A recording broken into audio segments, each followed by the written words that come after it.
అందరికీ నమస్కారం. ఈరోజు మనం మహాభారతంలో చాలామందికి తెలియని, కానీ వినడానికి చాలా శక్తివంతంగా ఉండే ఒక కథ గురించి తెలుసుకోబోతున్నాం. ఇది ఒక యోధుడి త్యాగం, ఇంకా దేవుడి కరుణ గురించిన కథ. అసలే కథ మొత్తానికి కేంద్ర బిందువు ఈ ఒక్క ప్రశ్నే. ఒక దేవుడు మామూలు మనిషిలా, అది ఒక యోధుడు కోసం, విధవరాలిలా ఎందుకేడ్చాడు? ఈ ప్రశ్నలోనే ఉంది అసలు రహస్యం. పదండి ఆ రహస్యాన్ని ఛేదిద్దాం. సో ఆ దేవుడి కన్నీళ్ల వెనుకొన్న కథ ఏంటో తెలియాలంటే మనమొక పెద్ద యుద్ధం దగ్గరికి వెళ్ళాలి. ఆ యుద్ధం మొదలవ్వడానికి ముందు జరిగిన సంఘటనను చూడాలి. అప్పుడే మనకు అంతా అర్థమవుతుంది. ఏ యుద్ధానికైనా సరే ఒక భారీ మూల్యం చెల్లించాల్సిందే. మరి జరగబోయే కురుక్షేత్ర యుద్ధం ఎలాంటి భయంకరమైన వెలను అడిగిందో ఇప్పుడు చూద్దాం.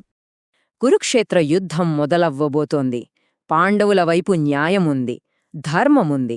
కాని గెలవాలంటే అది సరిపోదు. విజయం కోసం వాళ్లొక మార్గం వెతుకుతున్నారు. అయితే ఆ గెలుపు అంత తేలిక వచ్చేది కాదు. దానికొక పెద్ద మూల్యం చెల్లించక తప్పదు. ఇక్కడ కథలో ముందుకు వెళ్లే ముందు మనం యజ్ఞమనే పదం గురించి కాస్త తెలుసుకోవాలి.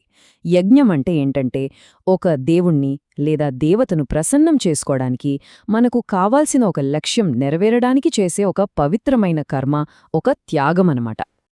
పాండవుల గెలుపుకి ఉన్న దారి ఒక్కటే, కాని అది చాలా భయంకరమైనది. ఏంటంటే, యుద్ధంలో విజయం సాధించాలంటే కాళీమాతకు ఒక నరబలి ఇవ్వాలి. అయితే ఆ బలి కూడా మామూల్ది కాదు. సకల శుభ లక్షణాలున్న ఒక గొప్ప యోధుడు, అది ఎవరి బలవంతం లేకుండా స్వయంగా ఇష్టపూర్వకంగా వచ్చి తన ప్రాణాలను బలిగా ఇవ్వాలి. ఇప్పుడు చెప్పండి, ఇంత పెద్ద త్యాగానికి ఎవరు ముందుకొస్తారు? అలాంటి కఠినమైన పరిస్థితిలో ఆ విధిని నెరవేర్చడానికి ఒక వీరుడు ముందుకొస్తాడు. అతని ధైర్యం ఎంత గొప్పదో తెలుసా?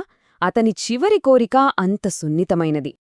ఆ వీరుడు ఇంకెవరో కాదు, సాక్షాత్తు పాండవ మధ్యముడు, అర్జునుడి కొడుకైన అర్రవాణి.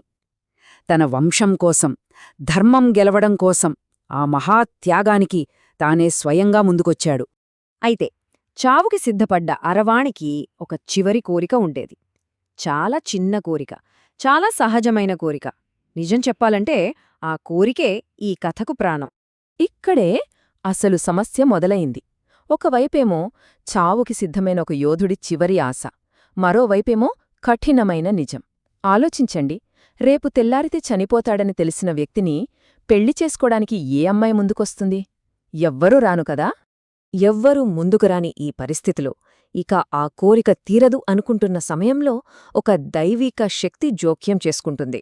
సమస్యకు ఒక ఊహించని, అద్భుతమైన పరిష్కారం చూపిస్తుంది. ఆ దైవిక శక్తి ఇంకెవరో కాదు, సాక్షాత్తూ శ్రీకృష్ణుడు. ఒక వీరుడి చివరి కోరికను నెరవేర్చడం కోసం ఆ భగవంతుడు చూపిన కరుణ చూడండి. తనే స్వయంగా జగన్మోహిని అనే ఒక అందమైన అమ్మాయిగా మారి అరవాణిని పెళ్లి చేసుకుంటాడు. అతని కోరికను తీరుస్తాడు. అలా ఆ ఒక్క రాత్రికి అరవాణి భర్త అయ్యాడు. తన జీవితంలో చివరి ఒకే ఒక్క కోరిక ఆ శ్రీకృష్ణుడి కరుణ వల్ల నెరవేరింది. అది అతడు చేసే త్యాగానికి ముందు దొరికిన ఒక అమూల్యమైన వరంలాంటిది. ఇక కథ చివరి దశకు వచ్చేసింది. ఆ రాత్రి గడిచాక ఏం జరిగింది? ఆ గొప్ప త్యాగం మనకు ఎలాంటి పాఠాన్ని మిగిల్చింది? ఆ రోజు సాయంత్రం మోహినీతో అరవాణి పెళ్లి జరిగింది. ఆ రాత్రి వాళ్ళిద్దరూ భార్యాభర్తలుగా గడిపారు. ఇక తెల్లవారింది.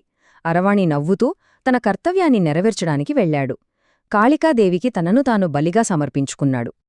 ఇప్పుడు మనం కథ మొదట్లో వేసుకున్న ప్రశ్నకు వద్దాం.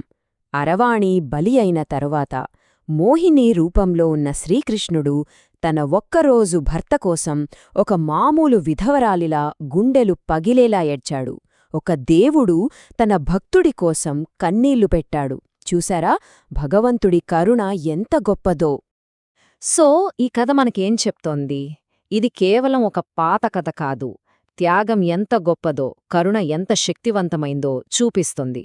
దేవుడు కూడా భావోద్వేగాలను చూపిస్తాడని మనకర్థమవుతోంది. అందుకే ఈ రోజుకి తమిళనాడులోని కూవగం అనే ఊర్లో జరిగే ఉత్సవంలో అరవాణి త్యాగాన్ని గుర్తుచేసుకుంటారు. ముగించే ముందు ఒక చిన్న ఆలోచన. ఈ కథ విన్నాక మనకొక ప్రశ్న ఎదురవుతుంది. ప్రాణాన్ని త్యాగం చేయడంలో గొప్పతనముందా? లేక ఆ త్యాగాన్ని అర్థం చేసుకుని కన్నీళ్లు పెట్టే కరుణలో దైవత్వముందా? బహుశా ఈ ప్రశ్నకు సమాధానం వెతుక్కోవడమే ఈ కథ మనకిచ్చే సందేశం.